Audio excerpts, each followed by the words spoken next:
So welcome back to Inside L9, the podcast where we deep dive into training at L9, the coaching, and everything happening at L9. Today we've got Gian and Ronaldo back with us in the studio, and we've got some big topics lined up. And it's been amazing. We've got some feedback from you guys from the first episode, and that's great. Dr. James Uy, I'm going to call you by your full title, Mr. Uy. Dr. James Uy dropped a comment on our last episode last week about muscle ups. He said, and I'm quoting here, "I'm glad you mentioned the explosive aspect of muscle ups, because the whole time I was thinking it's achievable with less pull-ups, but it depends on how fast and how high you can pull. I'm not sure I had 8 clean pull-ups before my first muscle up. And on the flip side, there are L9 members who can do heaps of clean pull-ups, but not fast enough to get into a muscle up." So it's an interesting thought, right? Is a muscle up really about strict pull-up numbers? Is it more about speed and technique? Let's get into it. What do you think matters more? Strict strength or speed, power? Who wants to kick us off? Gian. It's hard. I think there's so many variables. I actually think it depends on the person. So I don't think there's a right which one is more important. I honestly think there's a variable. So I think you can start with the technique before you have the 10 pull-ups.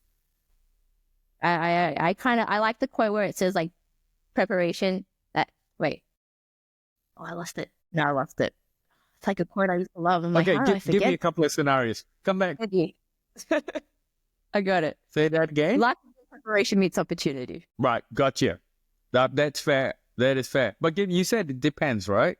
Give me a couple of depends. Give me a couple of depends scenarios. I see some of the like struggles that I see for certain people. Some with very strong pull-ups, like they've got their 10, but it's the technique. Sometimes it's a mental aspect. They get stuck on a particular point in the muscle up movement.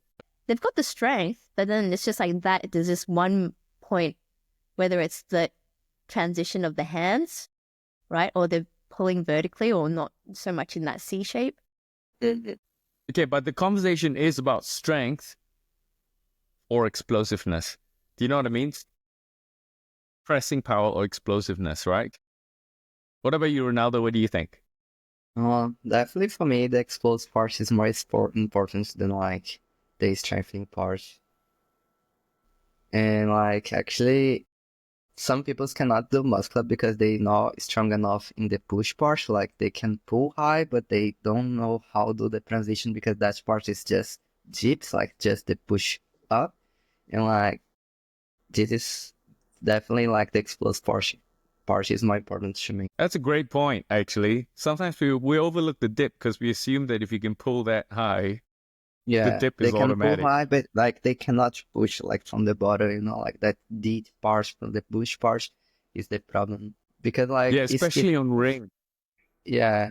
It's a good point. So it's for bar or strict ring or both? Because then it's different too. I think like bar muscle. I'm assuming we're talking about bar here, right? Because I think you don't really need explosiveness. In my opinion, I don't think you need explosiveness for ring. Okay, I think we all agree ring, you don't need explosiveness. What do you think?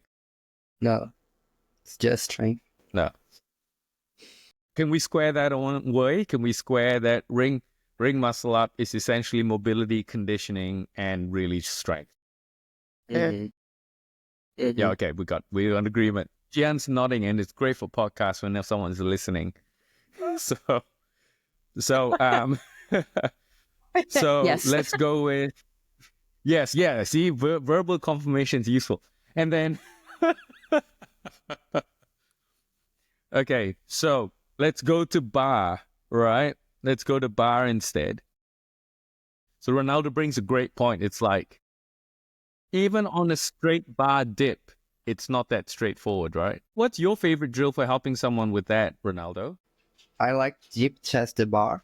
For example, starting from the high position, go all the way down, further, like do like a L position, try to touch the chest, and then bring the elbow down, and push back up. Wow, you make them pull it back. Yeah, if they can. But like just a small movement. Like, for example, this is the top stop in the dip, and then try just a little bit down like this and push back up. And then you push back up. Back dip, that's close the nasty. chest, a little bit down, and push back up. Like, it's one of my favorites. Yeah, that's a nice one. Yeah. Do you find people would find it like nasty on the elbows? Yeah, definitely. They Definitely. do. So it's like Yeah. just a moment, right? You just get it. It's very much like a ring muscle up, isn't it? Just a Uh-huh. little chicken wing Mm-hmm. ring muscle up. Yeah. I find that the dip part's challenging because if there's not enough dip strength, when you come around after the C, you don't have the stability to go to just catch that position. And a lot of people just on the edge of the muscle, they literally drop. Drop. They literally fall out of it. Yeah. You know, they literally can't hold their space in there. Well, that's a good point. I think like some people is watching, like you can explain the C part for them, like how do they do the C. Some people think it's just pull and do the transition, but they don't understand like how do the C. That there is a C. Yeah. Yeah. Or you want me to explain it? Yeah, it'd be great. Okay. Well, all right. When you're training a pull up versus a muscle up, it's really different. It's very different, yeah. It's very, very different. So people think that the muscle up and pull up is identical, and it's not, because the pull up, when you're training a pull up, you're really looking to build lat strength and bicep strength.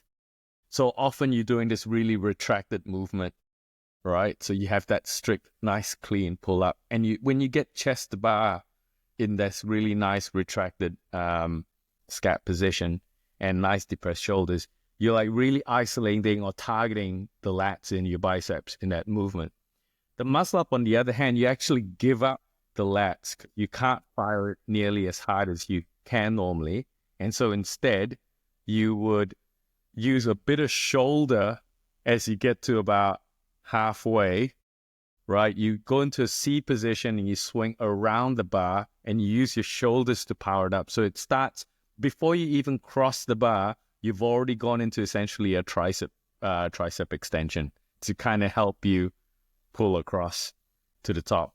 It's probably easier visually to do it than to verbally speak of it, but it brings us to an excellent segue. It's an excellent segue to what is the mistake, right? What's the biggest mistake you see when people make when they're trying to learn a muscle up? We're touching into it right now. Like, definitely just like for me, the top one was pulling to the chest and then don't like turn their hands. Just do like a normal pull up. Just try pulling to the chest. Yeah. This is the top one. So them not turning their grips. Not turning and not pulling back. They just pulling up and touching the chest, like not pulling back for the C movement. Okay, yeah, not doing the C movement. Yeah, it's like just pulling up, like this, not pulling like vertical. back. Yeah, not vertical. Okay, what about you, Gian? What's the top one you see? I'd say that as well. Like, it ties into even what you mentioned just now is like, do you need explosiveness or like pull strength? A lot of people think it, like you just mentioned, it's like just the pull strength vertical and forgetting the technique and understanding the movement pattern, like that C shape.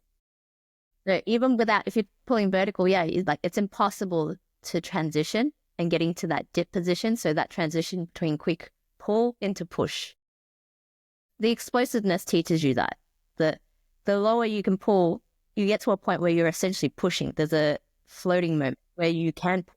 And that's the part where a lot of people miss. So you can have 10 pull-ups, but if you don't understand that transition, the pull to push, then like that's where it gets tricky.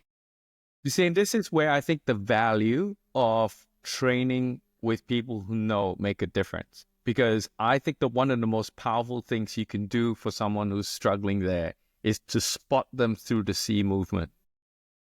To let them really spot through it, to just feel what that looks like. This all assumes that you've got explosive enough pull-up to kind of touch the chest with your bar. Like, that's kind of a bit of a marker. All right, let's move on to the next topic. Okay, so calisthenics is often emphasized as a skill-based training.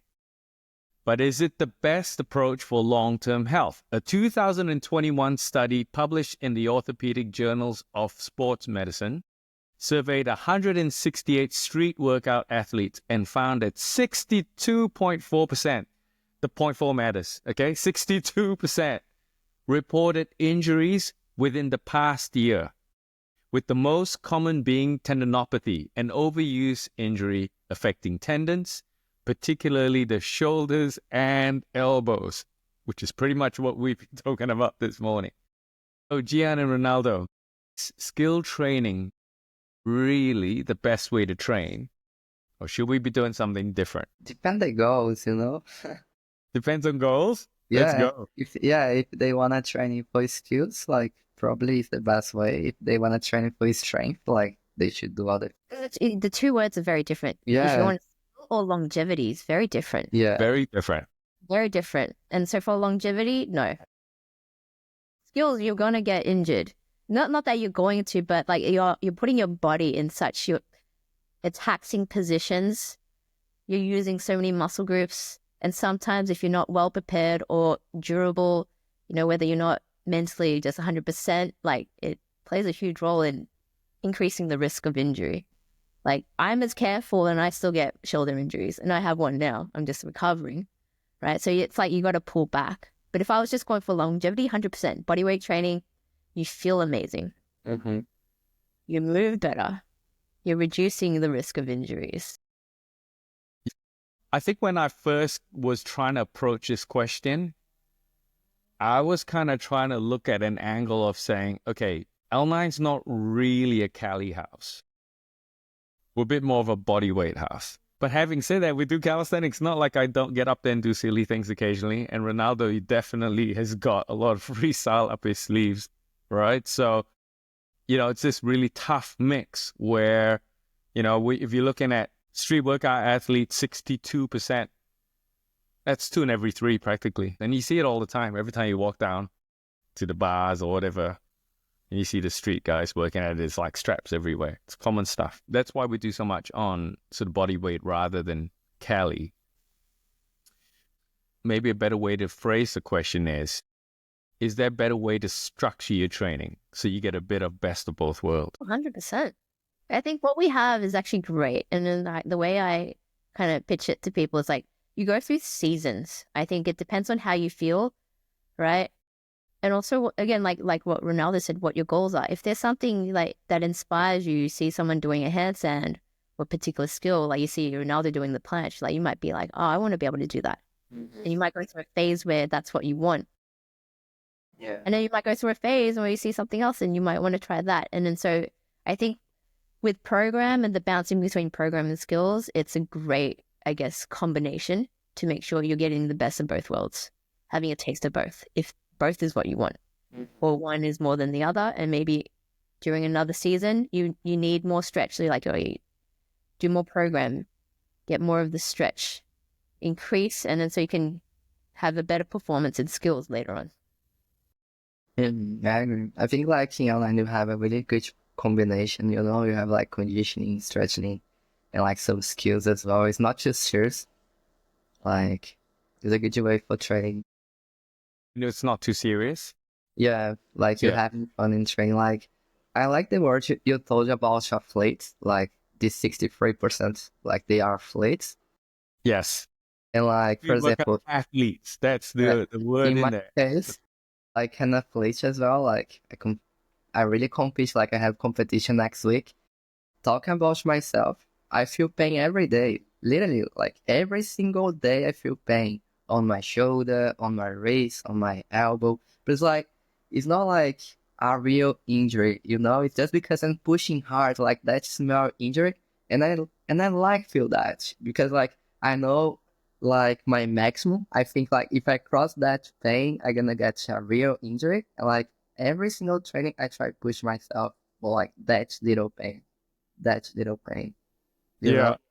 And yeah, like, but it's my style of training, you know? I push myself for that point, but like, this is not normal. Don't take this is normal. Like, it's not normal. You feel pain, but like, I have to feel that, you know? I think in your case, Yeah. I think and especially for the guys in Pran, or anyone even another, like the guys who train with you, I think they forget that you're such a high level athlete, and they forget the work that you've done in the background for years leading up to now, but even today, the amount of work that you're doing in the background, and I don't want to say it this way, but the risk you put yourself at with your training, because there is risk, right? If you train, the risk is so high. It's very high. yeah, you put yourself through a high level risk to maintain being at this level, right? And I think this study doesn't factor that in. Yeah, This 2021 studies, they're looking at 168 street workout athletes. You read that, you can say, oh man, street workouts, or you can say calisthenics, full stop, will generate tendinopathy. And it's not. It's if you push it at that level. I mean, you push anything at that level. I think like the other things, for example, a lot of people in the world don't know how to start to train. Like, don't have much conversation about like how you start to train. For example, how you do a really good conditioning pre-workout, like how to stretch properly. And when I say I train for 2 hours, I mean like I do a really big warm up, like just conditioning my shoulder, just conditioning my wrist. It's like every single train is like at least 30 minutes warm up, just for warm up, like every single part. Like talking about planche, for example, I have to warm up my elbow, I have to warm up my wrist, like my biceps, like my shoulder, my legs. And this takes long. Like this is not like just go to planche, And it's very common someone say, I'm gonna train like planche today. And they do like some chuck planche for warm up. And after they do like planche, And because this they got injured because they don't know how to do a good preparation. And yeah. It's that structure, right? They're missing that structure. And I think being forced to do this, I mean, when you think about it, this week's base phase, the amount of like shoulder work in there, I would call that light. I wouldn't call that heavy. I would call it light. What do you guys think? It could be more, right? Could be more, but it's good. Like I like that. It's like solid 5-7 minutes shoulder, but it's really good for like start doing some pulls and some stuff. It's good. And some members probably struggling doing that, just like moving the shoulders like this, like they struggling. Yeah, they're struggling just to rotate the shoulders. Yeah. when you think of, if I was prehab. Yeah. Like a lot of those exercises in this week is exercises you should be continuing to do along the way, right? Like Ronaldo says, it's prep work, like even recovery. I think a lot of people overlook recovery. Like Ronaldo gets cupping done regularly. I do it too. I get body work done, and you overlook that aspect of it. Like it's like servicing your body. If you're putting your body to such limits, right, you got to also service it at the same time, like your car. And so if you've got if the wheel is kind of like you hit a speed bump or a pothole and it's a bit out of alignment and you keep using it without servicing it, at some point it's going to go. It's the same with our body. So when people get injuries, it's because they've overlooked it. They kept pushing through.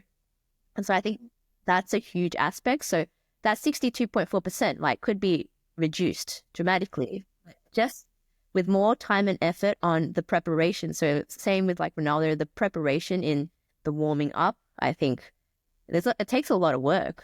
So it's more work on top of the actual proper training. Yeah. Something to think about. So if we try to do what Ronaldo does, right, to get to a high level, it would need to have everything we do in base, everything we do in conditioning, everything that we do in build wrapped into one session 6 days a week. That's like a 3 to 4 hour session or 2 1-hour sessions a day minimum. That's not even counting skills. Yeah. So throw in the skills, then you've got an hour there. It's a big investment in time. What we're trying to do is we're trying to make it fit like to normal human beings type schedules. Final question, bearing in mind the topic of injury and longevity, I'm going to ask you guys, what is the number one thing you would do differently in the way we program at L9? Can you think of anything? I think it's great. Yeah. Actually, Yeah. All right. Then let's follow do it. like, sorry? If you follow it, it's pretty good. Yeah. Okay, what As if in- I reworded it then? Mm-hmm. What advice would you give to someone thinking about starting calisthenics who's decided they're not going to come into L9, they're going to do this themselves, right? Bearing in mind the topic of injury and longevity, what advice would you give them to do in terms of their programming, their approach?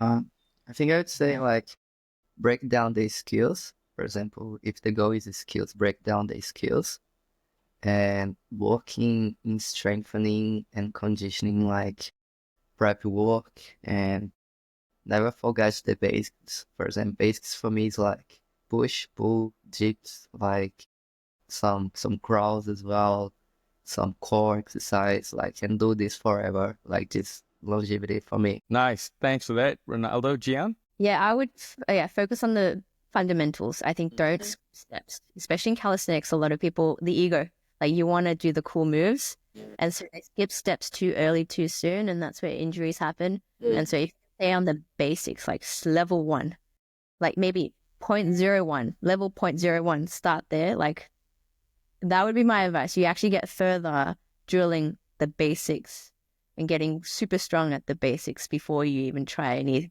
new level exercise. Yeah. I really agree with Jan. I think you guys know I got injury in my shoulder. Like now I have 3 screws in my shoulder. And I like say in the beginning I was young and dumb because I was like a normal guy, you know, like young and normal guy who just wanna do everything at the same time. And one day my body just broke and like he was saying to me like, oh man, I think you went too hard today. And yeah, and in that stage I was not training many fundamentals anymore. It was like my warm up was just muscular, for example. Okay, I'm gonna warm up, then muscular.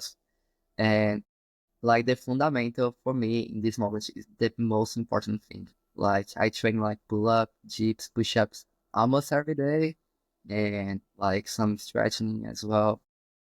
And now I don't have more injuries. Like I have like small pains, but like glitch pains, you know? Good paint. Glitch pain, yeah. Thank you. Thank you. I'm sure everyone's going to appreciate hearing from their expert coaches. Speaking of expert coaches, I'm going to ask Mr. Ronaldo if he can tilt his camera to the other way. I'm going like, I thought. I'm like, it's going to be a really interesting watch for some of the guys at home. See? All right. Okay, we're going to do a really fun segment. This one's called Bang, Flash, and Trash, the beginner edition. So we're going to play a little game. You've all heard of Marry, Fuck, Kill, right?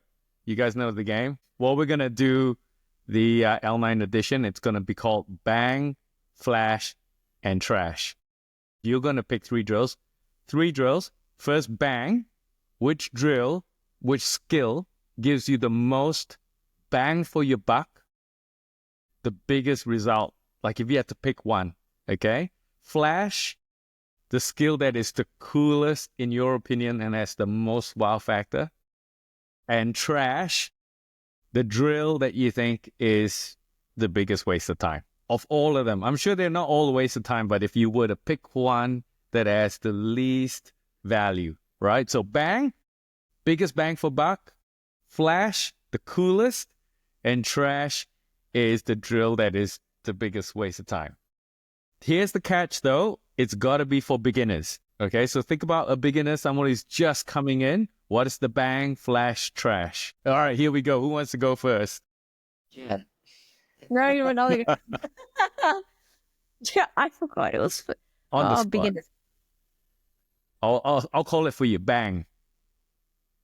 Biggest bang for buck drill for a beginner or the pressure. I know the pressure. I know for an advance. You know, for an advance. We're not today. Today we're doing the beginner edition. We're just doing the beginner. I think it's hard, right? Because it's like, what do you pick from a push or a pull?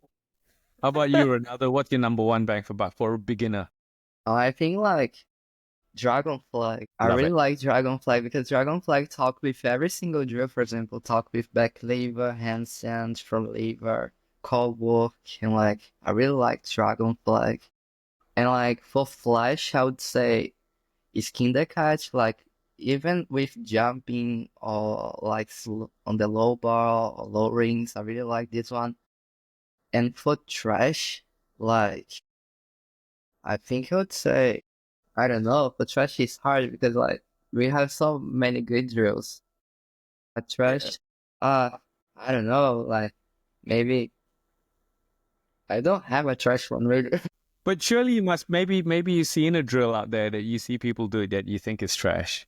It doesn't have to be L9 specific, just in general, you know what I mean? Yeah, I don't trash is know. Yeah, well, I wanna say like someone who buy a book like 30 days, plank in 30 days. This is a trash for me. Don't plank for 30 days. This is a real trash for me. How to do a planche in 30 days? Yeah, how do I plank in 30 days? This is a real trash for me. Yeah. Okay, I agree. 5 reps of that is a waste of time. Yeah. Okay, heat back on Gian. Bang, flash, trash. Come on. See, Ronaldo committed. Yeah, that's true. That's true.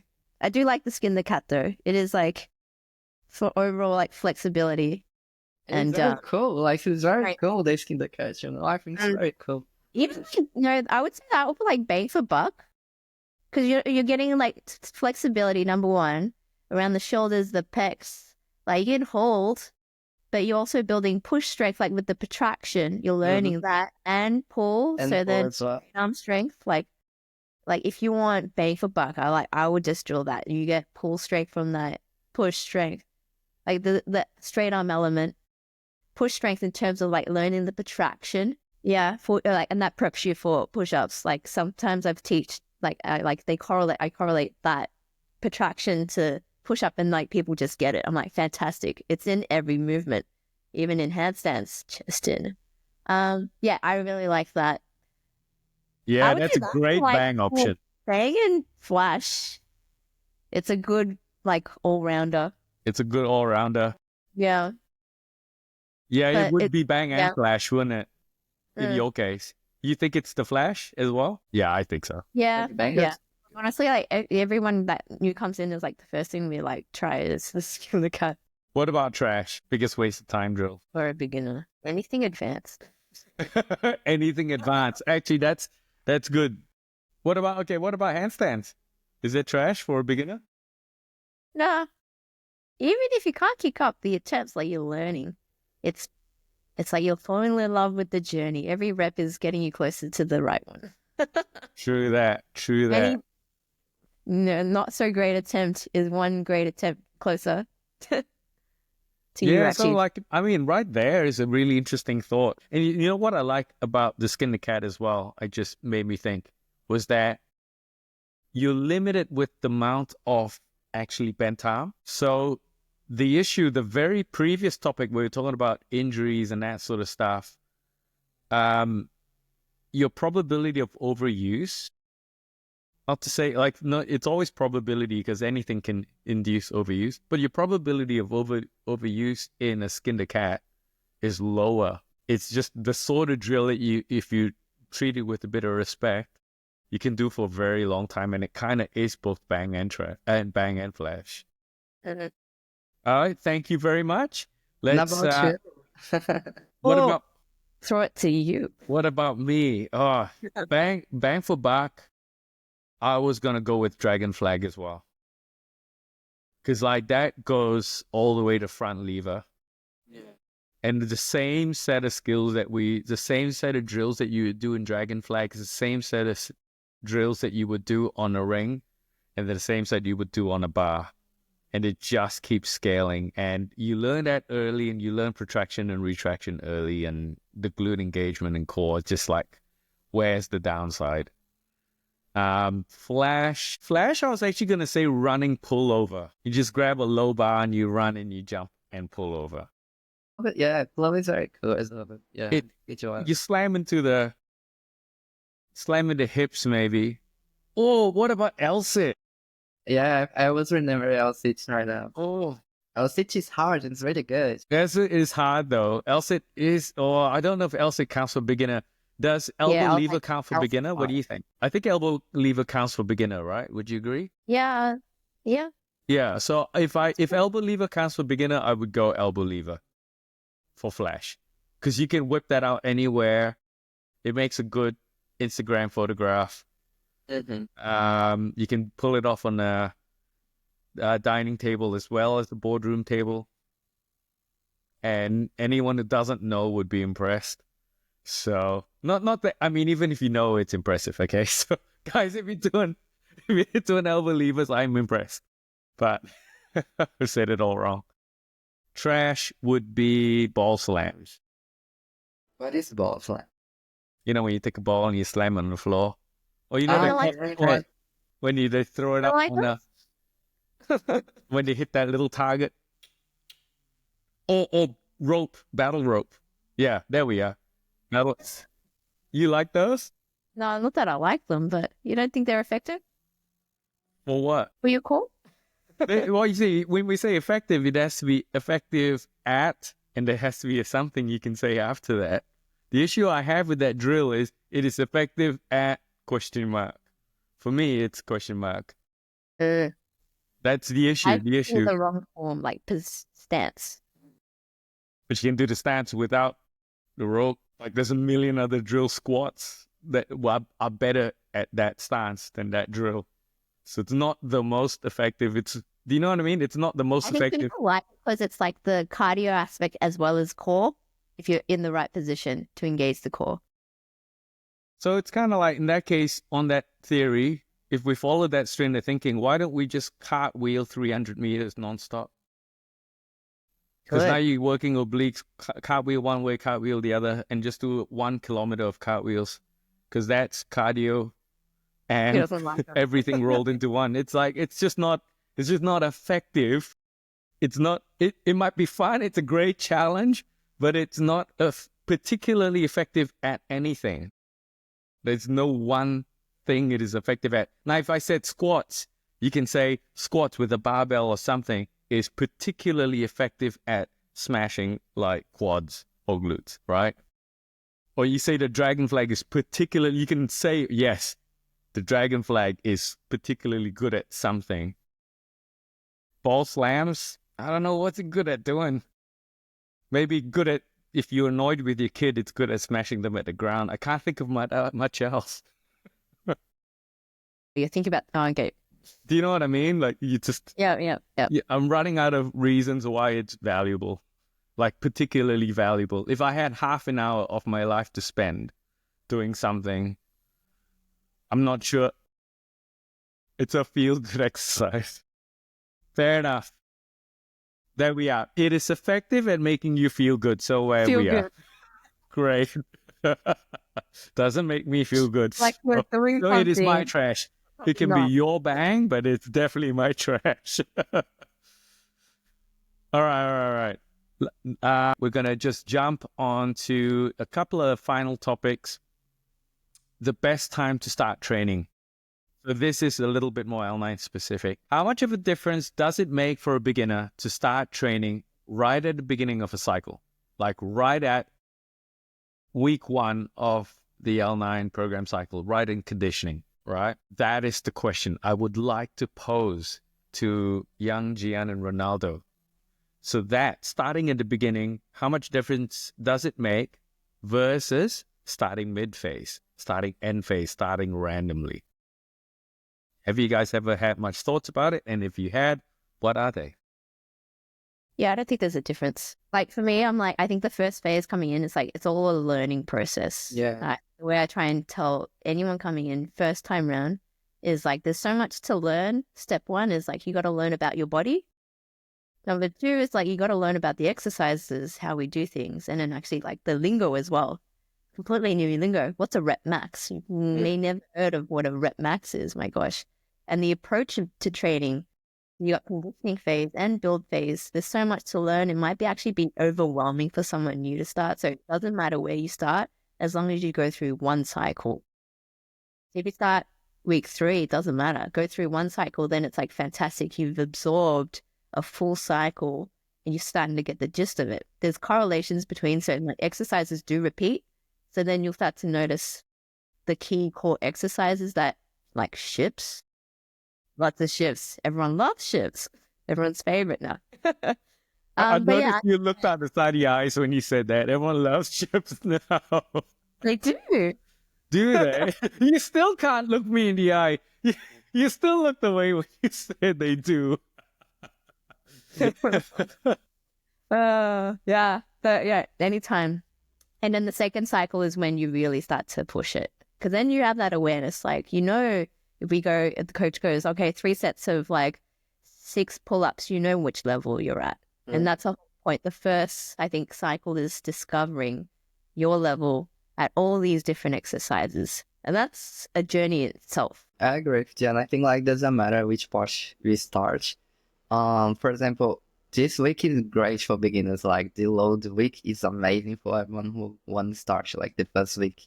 And for them, if someone starts in the second week, like the test phase, is a good because like they know how many things they can do in this moment, and like they can like make a target for like 6 weeks and do the test again. For conditioning, I agree, it's a little bit easier for learn. Like we have 20 minutes warm up, a little bit intense, but like it's easier for learn. And the building phase, for example, is more like push and pull. Like if someone starts on the 5x5, for example, maybe they don't understand why you're doing 5x5, but like if they start on the first week, definitely they gonna feel like more. Yeah, they understand better. Yeah, I like the learning aspect, because the reality is if it's your first 12 weeks, the first time you do the build phase, you're learning. Mm-hmm. Just like anyone who's just starting in build phase. Mm-hmm. So if you just started in build phase and someone started 6 weeks before you and they hit build phase, you're both going through the same thing, trying to work out your RMs and that sort of stuff and what's right for you. And then similarly, if you've started in build and then you're hitting to conditioning, someone starts in conditioning there, they're learning about all the different crawls, and they're all unco with the Spider-Man crawls as well, just like everyone else. So yeah, I think that's it. I think that's a great way to say it. Thanks, Gian. It's all about, it doesn't matter where you start, because your first 12 weeks is learning. Mm-hmm. So on that note, not this week, not next week, but the week after, conditioning phase is starting real soon. So guys, if you're listening to this or watching this out there, if you've been on the fence about joining L9, conditioning phase is about to start. It's probably, I want to say it's the lighter part of our program. I'm not entirely sure that I'm seeing Gian shaking her head. It's all different. It's a different kind of pain. If it's your first 12 weeks, it's not going to be fun. No matter how you play it. Like, you just have to take it easy so you don't go so hard. But it's a completely different phase. It's very mobility focused. It's a lot of movement in there. We're trying to get a lot of reps. We're trying to worry about range of movement and quality of movement. And that all starts in 2 weeks. So if you're on the fence of starting, you're going to get a good solid 4 weeks of that. It's about as good as a time, in my opinion, for you to get started. So don't piss fart around. Time to jump on in. Finally, quick wrap up. Thank you, everyone, for joining me today.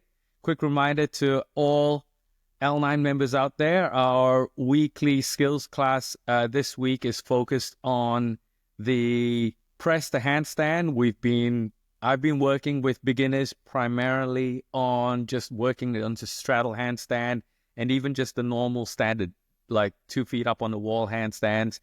And we're slowly trying to build into the press handstand. We've got maybe 1 or 2 members that are getting close to being able to start their training there.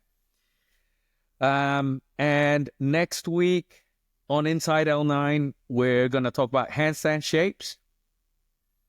I'm not going to say what we're going to talk about specifically, but I want to talk about handstand shapes. I also want to do an interesting chat about muscle and fat. Is there an ideal body composition for calisthenics? I want to talk about that next week, what the composition looks like.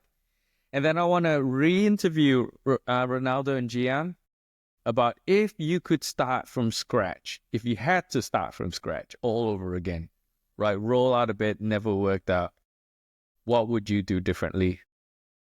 If you enjoyed this episode, guys, make sure you tune in next week. It's available on Spotify now, so you can actually listen to this instead of watching it. So you don't, if you have trouble sleeping, my voice has been, I've been told that my voice puts people to sleep. Just listen to it. Hit the like button, hit the share button on whatever platform you're watching. I'd love comments from you guys if you've got any great topics for us to pick up on and discuss. And maybe if you want to be on the show and allow us to fire a couple of questions your way, please put your hand up. Would like to get you involved. Meanwhile, thanks all for your time. We'll see you next week on Inside L9. Woohoo. See you next week. Woohoo! Woohoo! It's a wrap.